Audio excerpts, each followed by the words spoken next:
Welcome to CLC judicial. यह Bihar J mock interview का part 67 है और TPA का कंक्लूडिंग पार्ट 5 है। इस बार हम लोग 32 बिहार जे के लिए फ्री मॉक इंटरव्यू करा रहे हैं। अगर आप हमारे साथ जुड़ कर अपने सपने को साकार करना चाहते हैं तो हमें ये जो स्क्रीन पे नंबर लिखा हुआ 9262810582 पर अपना नाम BGS इंटरव्यू लिखकर व्हाट्सएप कर दीजिए। कुछ जरूरी औपचारिकताओं के बाद आपको इंटरव्यू वाले बैच में ऐड कर दिया जाएगा। यह वीडियो सब्जेक्ट वाइज बनाए गए हैं। आप इस बात को समझिए कि हाई कोर्ट के माननीय जज साहब आपका इंटरव्यू लेंगे। आप जो आंसर देते हैं, जो किताबों से में पढ़ते हैं या नोट्स वाले, तो एक अप्रोच में अंतर होता है। अब स्टूडेंट एडिशन की किताबों या आपके नोट्स कितने इम्प्रेसिव होंगे और आप कितने इम्प्रेसिव तरीके से उसको बोल पाएंगे, यह एक अलग मसला है। हमने भी इंटरव्यू के जो क्वेश्चंस हैं उनके जो जवाब क्या हो सकता है हमने भी सजेस्ट किए हैं। तो ये वीडियो इसलिए बनाए गए हैं कि कम से कम समय में आप अपना बेहतरीन रिवीजन कर सकें। अगर आपको यह वीडियो अच्छा लगे तो इसे आप फॉलो भी कर सकते हैं और चैनल को, वीडियो को लाइक, चैनल को सब्सक्राइब, और इसे अगर अच्छा लगे तो ज़्यादा से ज़्यादा शेयर कीजिएगा। तो आइए देखते हैं इंटरव्यू का यह पार्ट। TPA में केवल 2 टॉपिक रह गया। हम लोगों ने ट्रांसफर ऑफ एक्शनेबल क्लेम उसी समय कर लिया था, and now only gift and exchange वो रह गया है। Only 2 topics. So to begin with gift exchange, first exchange. Yes, sir. What is exchange? Sir, transfer of ownership in a property in consideration for ownership in some other property would be exchange. तो ये property किस तरह की होनी And चाहिए this is exchange contained में? in section 118. और इसमें कुछ और भी लिखा हुआ है, बड़ी बहुत ही इम्पोर्टेंट चीज। Neither think of both things being money only. हाँ, तो अब इसको हम क्या कहेंगे? Properties need not be immovable only, और it could be immovable and movable both. So it could be movable or immovable both. हाँ, तो this is only transfer of ownership, transfer of ownership of one existing party to transfer of ownership to another existing party. It may include both type of parties, either movable or immovable, or parties need not be immovable only. It may include also movable. What is barter system? Barter system would be, sir, when transfer of ownership in one good for in exchange for some other goods. Yes. In exchange of ownership in some other So goods. the definition of exchange provided under section, 118, sir. it includes barter. Yes, sir. और Sir. ये yes, sir ये जो एक चीज हमको समझा दीजिए ना, ये जो नीदर थिंग और both things mean one thing only, इससे क्या मतलब होता है सर? ये विद्वानों की भाषा है। विद्वानों की भाषा है जिन्होंने TPA को ड्राफ्ट किया, कि ये कह रहा है कि नाइदर थिंग्स और both things. Yes, sir. Neither thing कह दिया, तो नाइदर थिंग अंग्रेजी के हिसाब से अगर थिंग्स होता तो फिर बोथ थिंग्स लिखने की आवश्यकता नहीं होती। नाइदर थिंग और बोथ थिंग्स। तो जब बहुत जगह ग्रामर को एग्जैक्टली नहीं फॉलो किया जाता, नाइदर के बाद नॉर होना चाहिए था ग्रामेटिकली, लेकिन नाइदर के बाद और आ गया है, नाइदर थिंग और बोथ थिंग्स। तो grammar has been now confined to the literature or academics or a school, college level, whatever be that as it may. तो थोड़ा सा हम लोगों को ग्रामर से लिबर्टी है, इम्यूनिटी तो नहीं कह सकता, लेकिन a bit of liberty we have. तो neither thing or both things need not be money only. तो अगर मान लीजिए कि आपने मुझे 300 रुपए दिया Yes, sir. और आपने मुझे एक 500 रुपए का, अब देखिए हाउ, आपने 500 रुपए के छुट्टे लिए मेरे से Yes, sir. और हमने 100 के 5 नोट आपको दे दिए, तो that is not exchange technically because it includes money only. छुट्टे 121 exchange of money क्या है sir? that is a separate thing. हम लोग आएंगे 121 में. Exchange that 121 only warranty, that only stipulates genuineness. अगर 500 के रुपए हमने लिए, 500 का नोट और 100 के 5 नकली नोट दे दिए, या आपने 500 का नकली नोट मुझे दे के असली ले गए, तो दैट इज, अब बहुत सारी चीजें हैं, एक थॉरो अंडरस्टैंडिंग के लिए हमें जाननी चाहिए, लेकिन बहुत सारी चीजें ऐसी है कि जब हम पीटी के लिए जाते हैं तो 121 में पीटी से क्वेश्चन हो सकता है, लेकिन मेंस या इंटरव्यू से क्वेश्चन नहीं हो सकता। हम लोग उसकी चर्चा करेंगे 121 की। Yes, sir. तो एक्सचेंज में you ask a good question that both things money only, neither thing और both things be money only. तो अब question is this, with money also there can be exchange. जैसे मैंने तुम्हें कोई दिल्ली की पार्टी दी, तुमने हमें पटना की पार्टी दी और 80 लाख रुपए भी दिया। अच्छा। Will that be exchange or not? Yes, sir. तो ये उस टर्म में लिखा हुआ।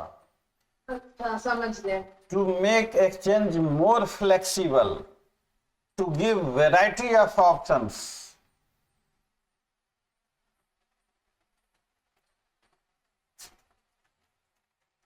एक्सचेंज को अगर हम देसी भाषा में कहें, देसी भाषा मतलब अदरवाइज कहें, तो it is for the sake of convenience, for use and utility of the party. अब मान लीजिए कि आप रहते मुंबई में, मैं रहता हावड़ा में। Yes, sir. आपकी पार्टी हावड़ा में है, मेरी पार्टी मुंबई में है, तो रहने के लिए दे दिया। अब मान लीजिए कि आपका flat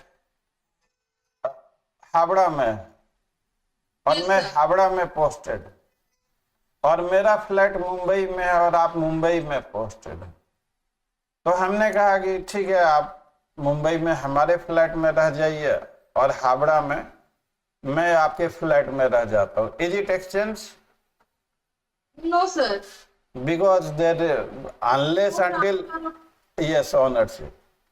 Into exchange there has to be a transfer of ownership. Yes, sir. अब एक्सचेंज में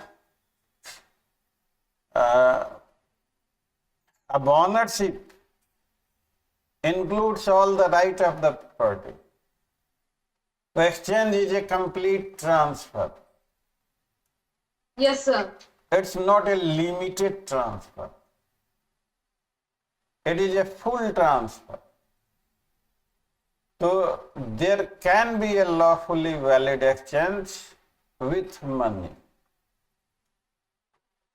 तो इन दैट सेंस ये लिखा हुआ है कि neither thing or both thing be money only. ठीक है सर, समझ। और जो एक्सचेंज को कैसे इफेक्ट किया जाएगा, तो जिस तरह से सिंपल मॉर्गेज, सिंपल मॉर्गेज की जिस तरह से जिस तरह से सेल को इफेक्ट किया जाता और एक्सचेंज तो हो गया, but a man has been deprived of the things given under exchange, तो उसका क्या राइट होगा? एक्सप्लेन्ड अंडर सेक्शन 119 तो क्या क्लेम कर सकता हो? Title sir. हाँ, ही में claim return of the property और ही में क्लेम कंपेंसेशन। एक रीडिंग दे दीजिए। If any party to an exchange of any person claiming through under such party is by reason of any defect in the title of the other party deprived of the thing or any part of the thing received by him in exchange, then unless the contrary intention appears from the terms of the exchange, such other party is liable to him or any person claiming through or under him for loss caused thereby, or at the option of the person so deprived for the return of the thing transferred, if still in the possession of such other party or his legal representative, or a transferee from him without consideration. तो जैसे आपके और हमारे बीच exchange हुआ और आपका title defective, तो Yes, ऐसी स्थिति में मैं क्लेम कर सकता हूँ रिटर्न करने के लिए और कंपेंसेशन भी क्लेम कर सकता हूँ। तो this is very simple, return and compensation ये राइट होता है।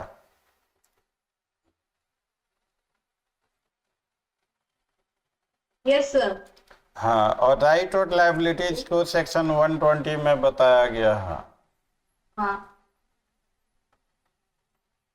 और Yes sir. 121 says कि money can also be exchanged. तो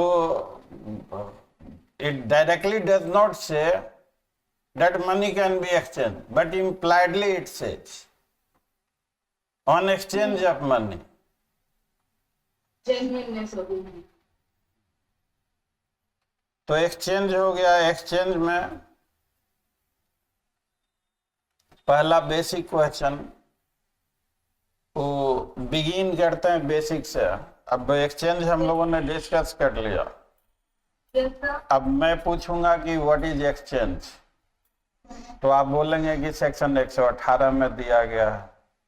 तो यह तो एवरेज आंसर हो गया। जो भी इंटरव्यू देगा वो तो एटलीस्ट वो कैंडिडेट तो जानता ही होगा, फ्रेशर तो है नहीं कि भूल जाएगा। तो ये एक आपका एवरेज आंसर हो गया।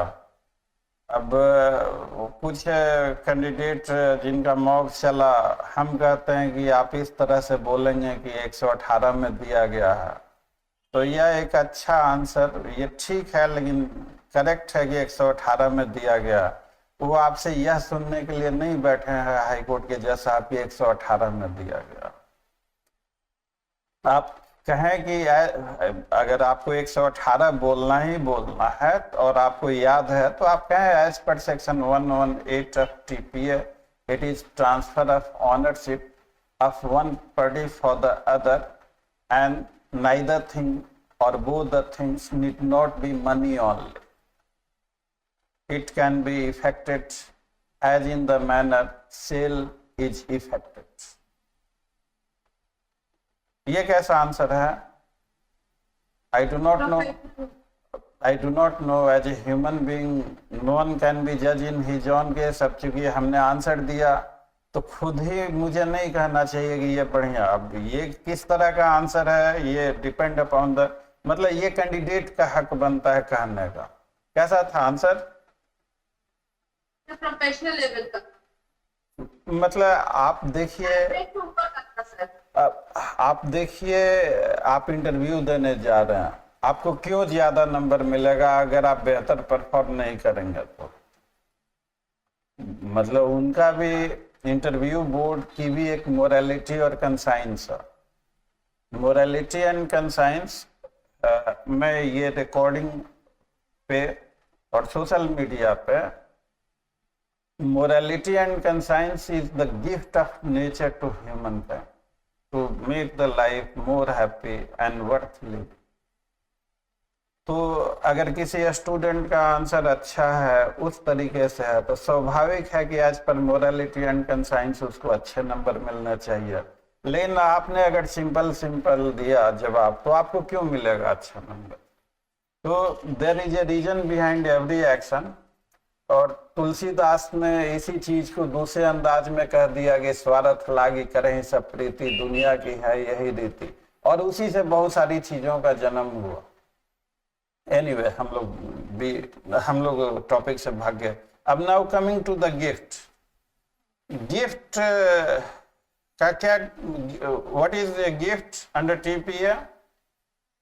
Sir, gift is voluntary transfer of ownership between gratuitous, मतलब without consideration between two living persons. एक बहुत ही वाइटल चीज आपने छोड़ दिया।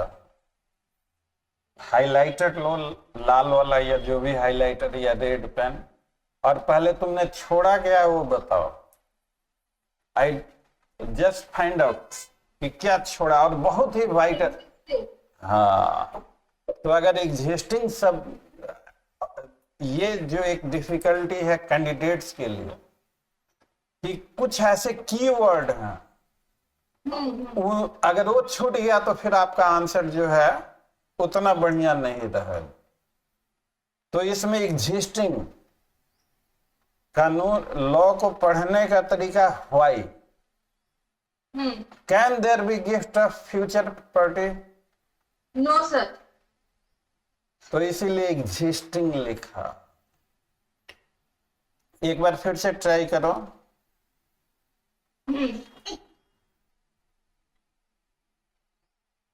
Sir, gift is voluntary transfer of ownership in existing property without consideration between two living persons.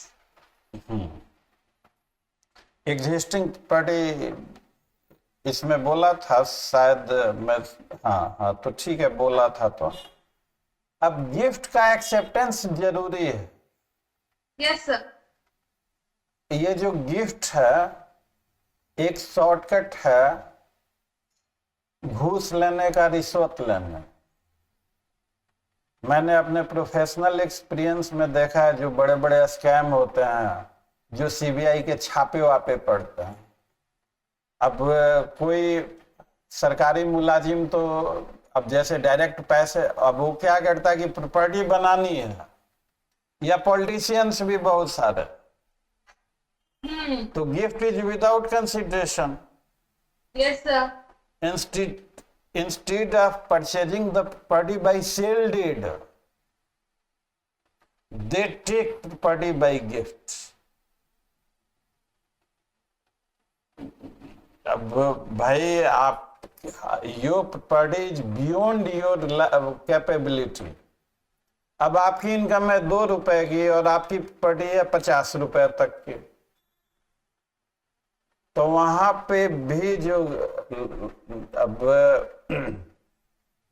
Gift एक ऐसा, it is the most popular, मतलब करप्शन के केसेस में जो प्रॉपर्टी का ली जाती है और दी जाती है, आप सेल करो, बस आप परचेज करोगे तो सवाल उठेगा कि इतना पैसा आया कहां से आपके पास।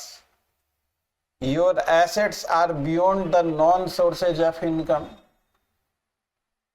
तो वहां पे गिफ्ट का सहारा लिया जाता है कि भैया हमको तो गिफ्ट में मिली थी इसलिए हम अमीर बन गए। तो जस्ट मैं थोड़ा एक्स्ट्रा इनपुट शेयर कर रहा हूँ अपने प्रोफेशनल कैरियर का। मैंने बहुत सारे केसेस जैसे कंटेस्ट भी किया। तो एनीवे, तो कभी कभी अब मान लीजिए आप एक पब्लिक सर्वेंट हैं, हाँ, और कोई आदमी गिफ्ट जो है, कोई आदमी आपको फंसाने के लिए आपके टेबल पे एक पैसा रख के चला आया, तो अब अगर गिफ्ट का acceptance is necessary, Yes, sir. आप मुझे कुछ गिफ्ट करना चाहते हो और मेरी इच्छा नहीं है आपसे गिफ्ट लेने का, ग्रेटुटस तो है, विदाउट कंसिडरेशन है, लेकिन डोनी की भी इच्छा होनी चाहिए या नहीं होनी चाहिए, आइदर टू एक्सेप्ट और reject the gift. Yes, sir. मैं किसी के बर्थडे पे कोई चीज गिफ्ट करना चाहता और उसकी इच्छा नहीं है, क्योंकि रिलेशनशिप इज नॉट गुड, तो उसका भी अपना प्रिविलेज है आइदर टू एक्सेप्ट और नॉट टू एक्सेप्ट। तो एक्सेप्टेंस ऑफ गिफ्ट इज क्या नेसेसरी है या नहीं, क्या Necessary है, sir. तभी गिफ्ट कंप्लीट होगा। ये एक्सेप्टेंस इज मस्ट कहीं लिखा हुआ है डेफिनेशन में, आई डू नॉट नो, देखो चेक करके बताओ। एंड एक्सेप्टेड लास्ट में लिखा हुआ है, लास्ट लाइन में। Yes, sir. And accepted by or on behalf of the donor. और गिफ्ट अगर एक्सेप्ट नहीं हुआ तो will that be a complete transfer? No, sir. हाँ, और एक्सेप्टेंस कैसे किया जाएगा, पढ़ो। Acceptance when to be made, Such acceptance must be made during the lifetime of the donor and while he is still capable of giving. और एक चीज और, मतलब acceptance how to be made लिखा है या व्हेन टू बी मेड लिखा है, आई डू नॉट नो, देखो बताओ मुझे। When to be made लिखा है, sir. How to be made लिखना जरूरी था, जरूरी नहीं है। Acceptance is the willingness, consent. Accept कर लिया, इसको जब consent दे दिया. Yes, only giving the consent is the acceptance. तो acceptance may be postponed, but never beyond the death of the donor. अब मान लीजिए कि ए ने बी को कोई गिफ्ट दिया, बी बीमार है और उसके लाइफ टाइम में वो एक्सेप्ट नहीं हुआ, उसके डेथ के बाद उसके लीगल हेयर आते हैं और कहते हैं कि I accept. Gift is a reward for personal qualification. कोई बेवजह किसी को गिफ्ट देगा? Gift is a type of personal reward.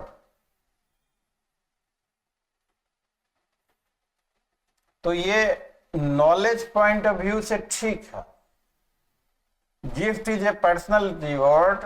ये एक एकेडमिक आंसर हो सकता है, लॉ प्रोफेसर को बहुत अच्छा लगे, लेकिन इंटरव्यू के लिए यह अच्छा आंसर कभी नहीं हो सकता। इंटरव्यू के लिए अगर आप कहें कि ग्रेटुटस ट्रांसफर है, एकेडमिक आंसर हो सकता आपका, वाकई gift is a gratuitous transfer. तो आप instead of saying gratuitous transfer, you say transfer without consideration. The difficulty is कि जो हाईकोर्ट के जज साहब आपका इंटरव्यू लेंगे तो पोस्ट ऐसा है कि person is used to with the bare act. Bear act without consent. हाँ, sir. हाँ, तो बेयर एक्ट में विदाउट कंसिडरेशन लिखा। अगर कोई गाना आप पहले से सुन रखे हैं या जानते हैं तो आपको अच्छा लगेगा, लेकिन एकदम से नया गाना जो जिससे कोई वास्ता नहीं हो, पता ना आपको कैसा लगेगा। Yes, sir. Existing. तो therefore my advisory is कि Yes, sir. instead of referring the book or taking content from there, or instead of relying upon your notes, try to rely upon the language given into the Bayer Act as much as possible. Bayer Act को आप simplified कर दें थोड़ा सा तो वो ज्यादा और भी इफेक्टिव होगा। तो Yes, sir. मतलब बेयर एक्ट को ही अपनी तैयारी का बेसिस बना, वो मतलब this is what I understand. तो अगर हम लोग जैसे अपने लैंग्वेज में, तो gift is transfer without condition of certain existing property.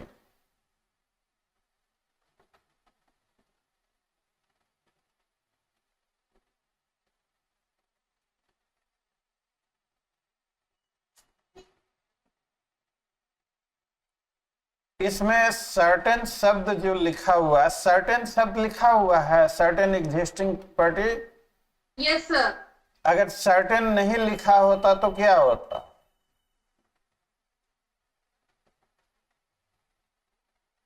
Certain के बारे में sir, certain means a present property existing, it fixed. Certain means definite. हाँ। Can there be transfer of uncertain property?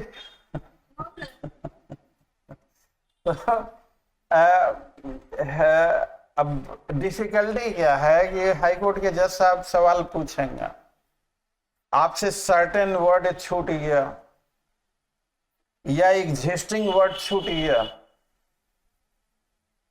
या मीन्स आप दे रहे हैं सर्टेन या existing word छूट गया,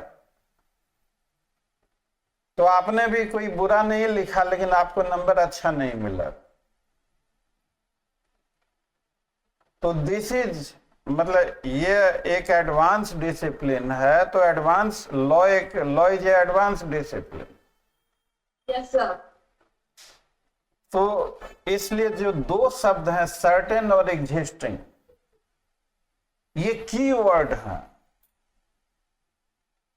अगर गिफ्ट के बारे में पूछा जाए तो gift is transfer without consideration of certain existing property. Bare act का तो लैंग्वेज नहीं है ये, मतलब लेकिन बेयर एक्ट के ही कंसोनेंस में है। हाँ। अच्छा,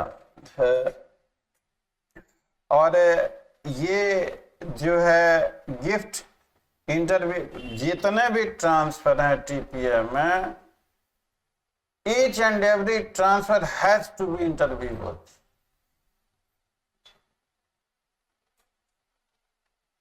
और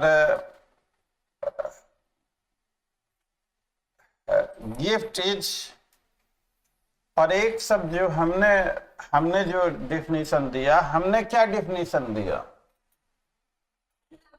Gift is transferred without consideration of a certain existing property.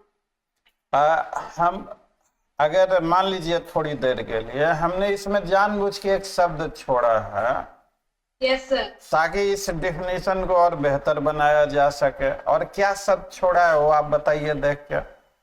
Voluntary. Yes, exactly. उसको अब नीचे लिखो, final answer. Gift is A voluntary transfer without consideration of certain existing property. Transfer without consideration of certain existing property.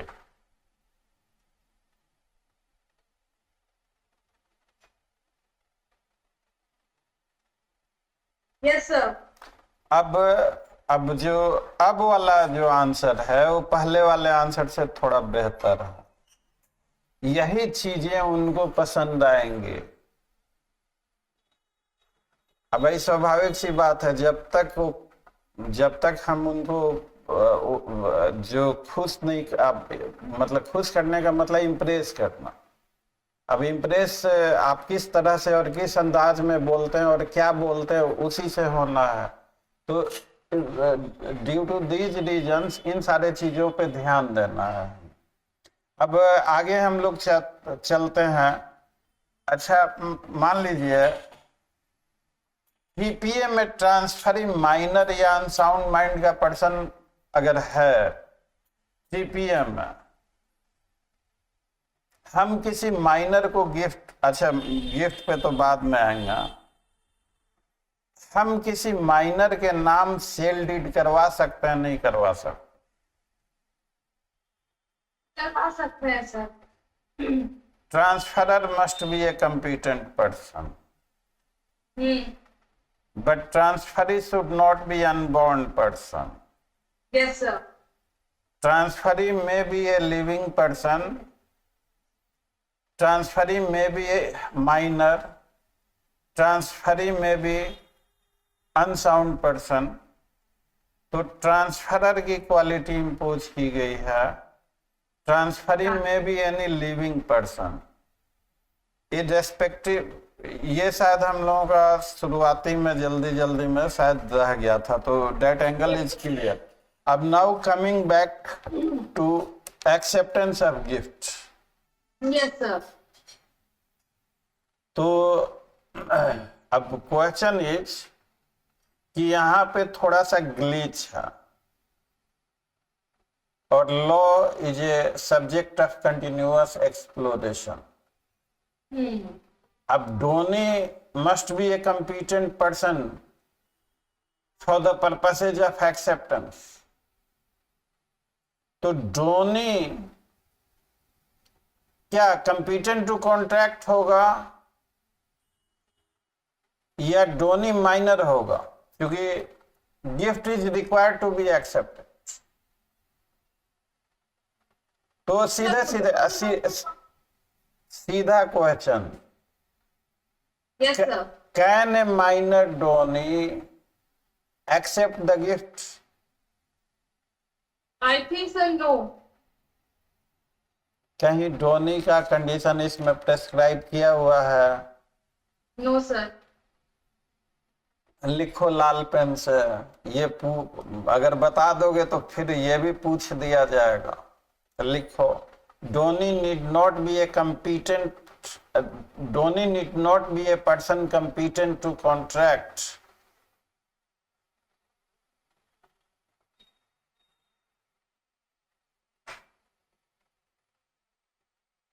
Yes, sir. Donnie may be any living person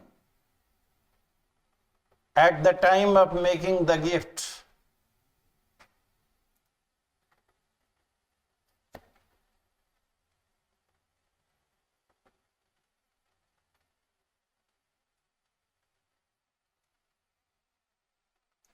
A gift made to minor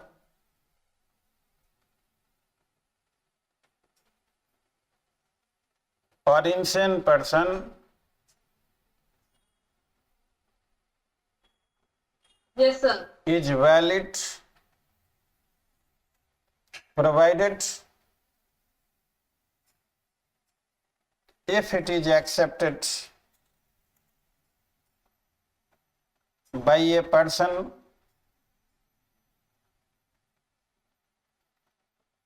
competent to contract on behalf of the minor donee।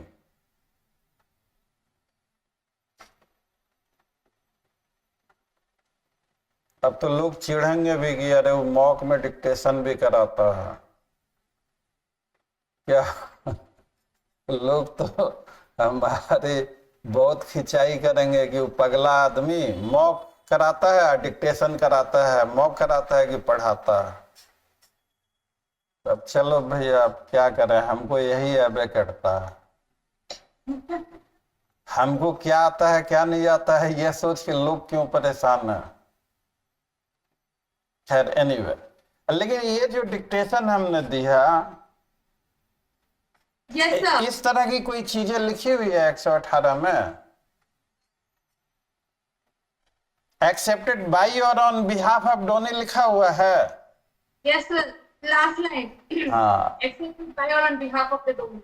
तो if donee is minor it can be accepted by his or her legal guardian. Yes, sir. मैं थोड़ा पानी P रहे इसलिए मुझे बंद कर। कोई बात नहीं।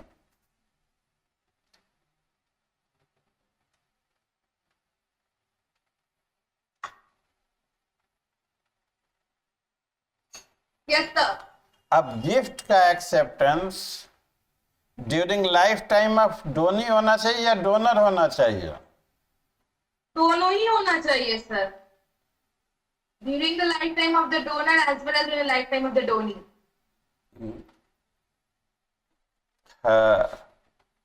और फर्स्ट लाइन डोनर के बारे में बताया गया है और सेकेंड लाइन डोनी के बारे में। हाँ, तो ये ध्यान रखना। अब इस लेवल पे तो नहीं जाएंगे। आंसर इज एब्सोल्युटली करेक्ट कि जो है acceptance must be into the life time of donor and donee both.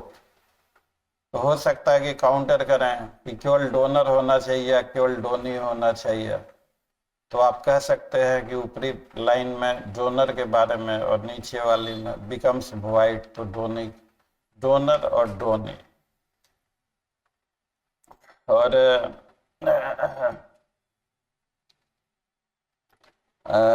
Gift जो है वॉलंटरी होना चाहिए। क्यों लिखा गया है वॉलंटरी? सर कंसेंट उसको फ्री होना चाहिए। Yes, to signify free consent.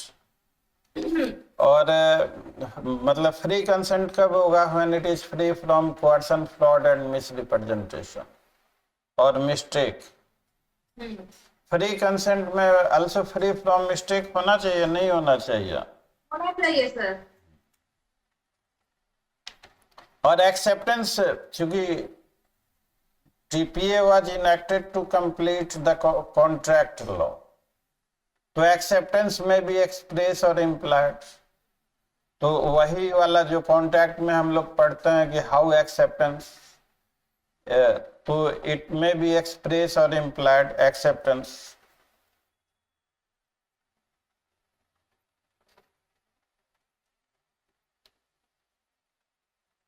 Can there be a conditional gift or not?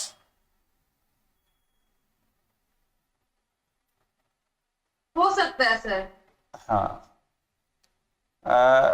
और इसमें जो बहुत सारे केसेस हैं कि देयर में भी ए कंडीशनल गिफ्ट। और जैसे फॉर एग्जांपल ए ने बी को कोई प्रॉपर्टी गिफ्ट में दी और कहा कि बी जो है उसका लुक आफ्टर करेगा, तो गिफ्ट कब कंप्लीट होगा? On fulfilment of the condition. Gift और विल में क्या अंतर है?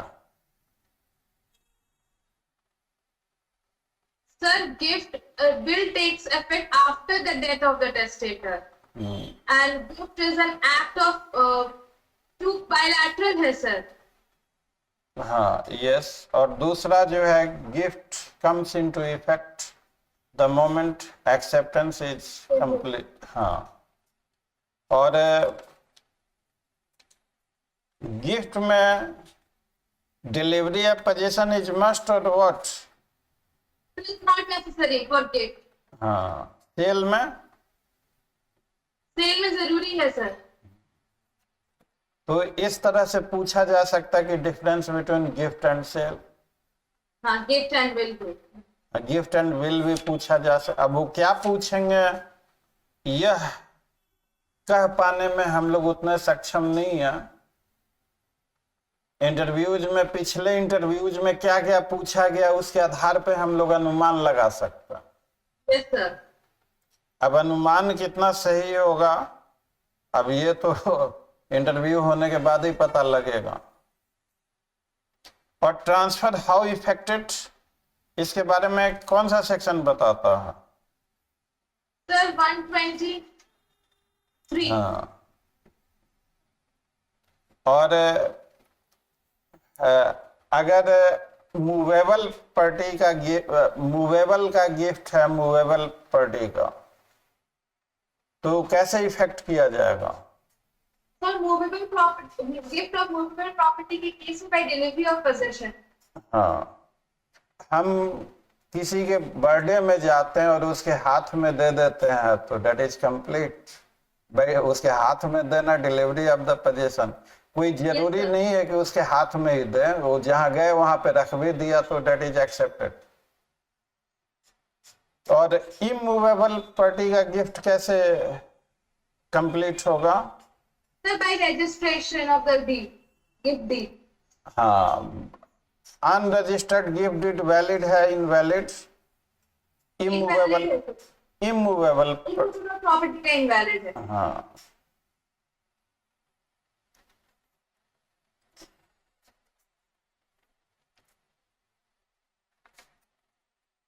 और डिलीवरी ऑफ पोजीशन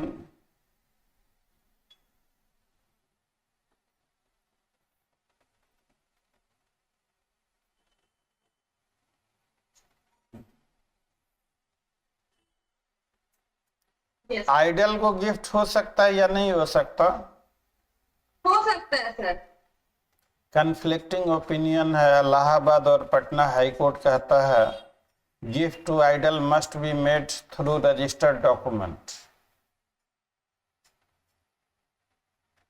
पर सर आपने कहा था कि बेटर ओपिनियन ये होगा कि लाइक जब ट्रांसफर गिफ्ट टीटी होल्ड करता है प्रॉपर्टी तो हाँ, उनको उसमें बेसिस पे की गिफ्ट भी किए जा सकते हैं। हाँ, और इसमें केस लॉ लिख लो।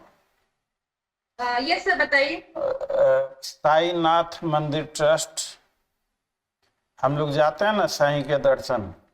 हाँ हाँ हाँ। Sainath Mandir trust versus Vijaya, supreme court. Yes sir. Gift to an idol may be oral.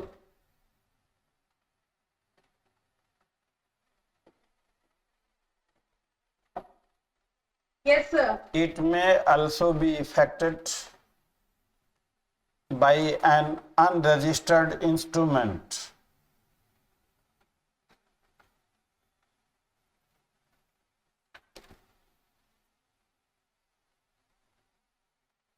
Yes, sir. तो अगर आप ठीक ठाक वहां पे आंसर दे रहे हो, मतलब आपका परफॉर्मेंस बढ़िया है, तो आपसे पूछ दिया जाएगा गिफ्ट टू आइडल क्या रजिस्ट्रेशन जरूरी है नहीं है? तो no sir, as per Sainath Mandir trust case ये मुझे लगता है कि शायद पूछ दिया जाए। और इसका साइटेशन भी नोट करो, AIR 2011 supreme court, AIR 2011 supreme court 389। Yes, sir. अब मान लो कि गिफ्ट 1 to 1 होता है या 1 to many होता है? 1 to many भी हो सकता है सर। 125 में यही है। हाँ, तो अगर गिफ्ट मल्टीपल पर्सन को है और उसमें से कुछ लोग एक्सेप्ट करते, कुछ लोग नहीं एक्सेप्ट करते, तब क्या होगा? तो जो लोग एक्सेप्ट नहीं करते उसके रेस्पेक्ट में गिफ्ट वॉइड हो जाएगी। गिफ्ट को रिवोक भी किया जा सकता है। यस सर, रिवोक किया जा सकता है। म्यूचुअल, हाँ, क्या क्या तरीके हैं? Sir section 120 according to section 126 एक म्यूचुअल अग्रीमेंट का, दूसरा होता है रेसिशन, हाँ, रिसाइन, SRA के अंतर्गत। Yes sir. और बाकी म्यूचुअल कंसेंट के अलावा और किसी ग्राउंड पे रिवोक नहीं किया जा सकता। नहीं सर। ओनरस गिफ्ट किसे कहते हैं? तो gift of a property that is burden with liabilities, a non gift of a non beneficial property. और ये 127 में दिया हुआ है। हाँ 127 में दिया हुआ है सर। और onerous means burdened. Yes sir. और यूनिवर्सल डोनी किसे कहते हैं? Sir, universal domain would be a person who would get all the properties, movable हो या immovable हो, of the donor under the gift, who get all the properties. तो इस तरह से TPA जो एक्शनेबल क्लेम ऑलरेडी हम लोग कर चुके हैं, तो TPA इज कंक्लूडेड। और हम लोग नेक्स्ट में वो कॉन्स्टी से कुछ क्वेश्चन है, constitutional morality, what is constitutional morality, what is public morality, Yes. और कुछ ऐसे भी क्वेश्चन हो सकते हैं कि what is constitutional conscience, what is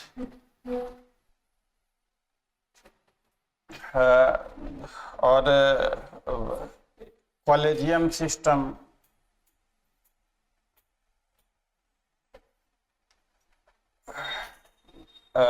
कुछ ऐसी चीजें, Yes sir.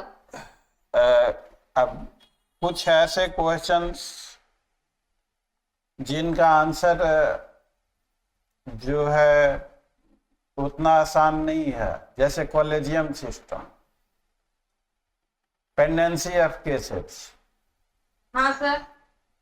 तो जस्टिस डिलेड, जस्टिस डिनाइड, तो ऐसे क्वेश्चन ऐसा देखा गया है कि जो मेंबर्स होते हैं तो उनकी तरफ से पूछा जाता है। तो हम लोग एक शॉर्ट ब्रेक लेके 10, 15, 20 मिनट में, मतलब जो भी है कॉल कर लेंगे, और ये सारे पोर्शंस को एक स्पेशल मॉक सेशन के नाम से कॉम्प्लिकेटेड कहना अच्छा नहीं होगा, क्योंकि अब बच्चे को लगेगा कॉम्प्लिकेटेड, और वैसा पूछा भी गया है कि कॉलेजियम सिस्टम पूछा गया, तो ऐसे क्वेश्चन फ्रीक्वेंटली नहीं पूछे जाते, इक्का दुक्का पूछे जाते हैं। पूछा जाएगा या नहीं पूछा जाएगा, instead of entering into that meaningless discussion, हम लोग इसको काट ला।